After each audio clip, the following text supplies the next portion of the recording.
Today, we're going to talk about a discussion that has affected millions of people, that is typically shrouded around confusion, misunderstanding, a lot of times late diagnosis. We're going to talk about Polycystic Ovarian Syndrome today, PCOS. Most people are typically more familiar with it, usually associated with some myths, some facts, some misconceptions. Usually when you hear people talk about it, they say irregular periods, they talk about weight-related issues, but more importantly, they talk about the issue of the inability to get pregnant. And last week, we talked about the male fertility myths. And today, I wanted to focus on PCOS today. I want to talk about some myths associated with, more importantly, some treatment options for women who are affected by it, because it does cause a quandary of issues that, if not regulated, if not addressed, if not taken care of, can have significant downwind effects. So let's talk about PCOS today. All right, so if we want to understand PCOS, let's kind of give some numbers out. 1 in 10 women in reproductive age are affected by PCOS. It is an issue associated with a hormone imbalances that typically affects the ovaries, which is why it typically will result in irregular periods, right? So we hear about, right, the irregular periods, and we hear about, the weight gain, and a lot of that is hormonal related, right? So 1 in 10 women. So again, this isn't like a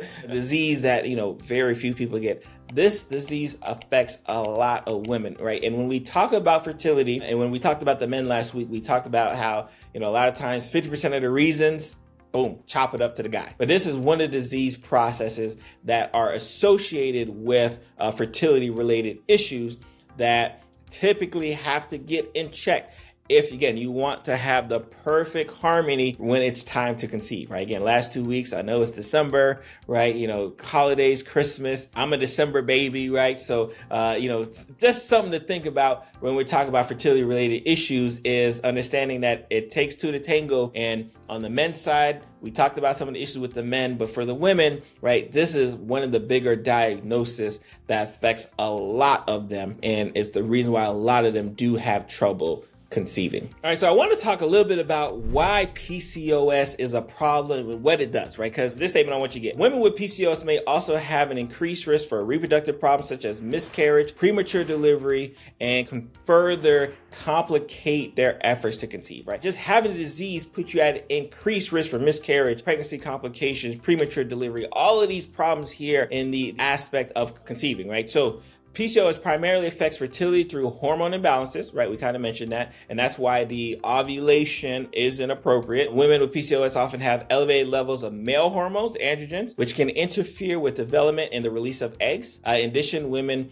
with PCOS have insulin resistance, which can lead to higher levels of insulin in the blood. And the increased insulin levels can further spike androgen, exacerbating fertility issues, right? I might have said a lot. Because the hormone imbalances associated with the hormone levels, especially androgen, can produce more male-related sex hormones, right? It messes up the menstrual cycle, right? And while doing that, it causes you to have insulin resistance. We know about insulin resistance when we're talking about diabetes, right? And a lot of times our PCOS patients will have uncontrolled diabetes or more difficult to control diabetes because of the hormone downwind effects from it. And condition is also associated with chronic inflammation, the weight gain. This is what I kind of mentioned earlier, which again adds to this aspect of ovulation, right? Ovulation is a process that a lot of things kind of have to go together to have a smooth process of ovulation. So you can understand that if your hormone levels are out of whack in the beginning, all of the downwind effects associated with the ovulation can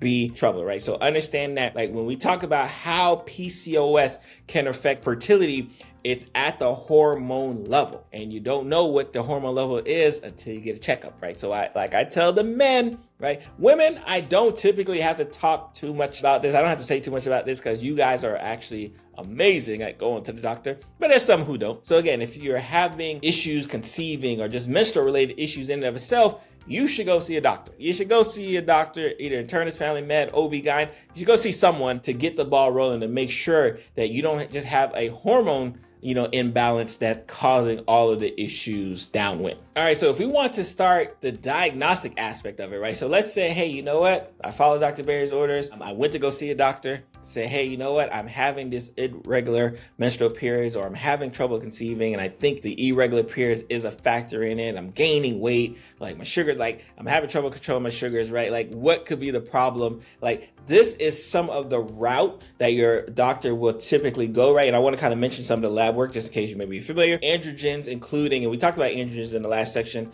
luteinizing hormone, FSH, insulin. Those are your regular hormones, thyroid related hormones as well, to kind of track to see is something out of whack, right? Because we know that there's certain ratios. And if you were my medical students, I'd be quizzing you on what is the LH FSH ratio. Not important right here. Yes, there is some ratios that we typically will follow. There is some blood work that we typically will follow. And that's just outside of the other standard blood work your doctor is likely going to make sure, obviously, you're not anemic, CBC, make sure your kidney function is fine, check for diabetes, right? Because again, we talked about this insulin resistant aspect associated with it. But more importantly, those hormones, again, LH, FSH, insulin, and other androgens are big ones. Again, thyroid as well is a big one as well too, to kind of check to make sure like, all right, am I dealing with a hormone imbalance? And then from a diagnostic perspective, remember when we think about the word Polycystic Ovarian Syndrome, what does that mean? I have polycystic, right? That means I have a lot of cysts in my ovaries, right? So yes, we can do an actual ultrasound and see, all right, is this a person who has a significant amount of cysts in their ovaries? And could that give us a clue? Maybe for some reason, I just did an ultrasound for a different reason and like blowing a hole. Wow, you got a lot of cysts here. Like, do you know that there's a possibility that you can have, boom, and that can lead us down the track as well too. So I understand there are different ways to do it. A lot of times it is blood work heavy, but from a confirmation standpoint, especially if you're talking about irregular periods or anything, which you know, if you have irregular periods, go see a doctor. Heavy periods, bleed, like go see a doctor. Just go see a doctor, right? In general. But like if you have those issues, you definitely want to make sure that is not a problem. And then ultrasound can do a very good job giving us an early insight of, hey, I think you might have PCOS, but I'm going to do some blood work to confirm. One of the things I do, especially when I was teaching my students, right, or medical residents, I say, we don't order tests because we're hoping for an answer and then we'll kind of figure out our diagnosis. We're ordering a test, right? Shout out to Dr. Cannon because he taught me this, to confirm our diagnosis, which is a different ballgame. I'm not just willy-nilly ordering a test just to order it. I'm ordering that test because I assume you have this problem and I want to confirm if it's true with the results, right? So just, speaking to because I know I got some med students and some doctors who follow me, understand like when you want to separate yourself from the okay doctor to the great doctors, that's the mindset you got to work. This costs our patients money. So we're not just ordering tests just to randomly order it.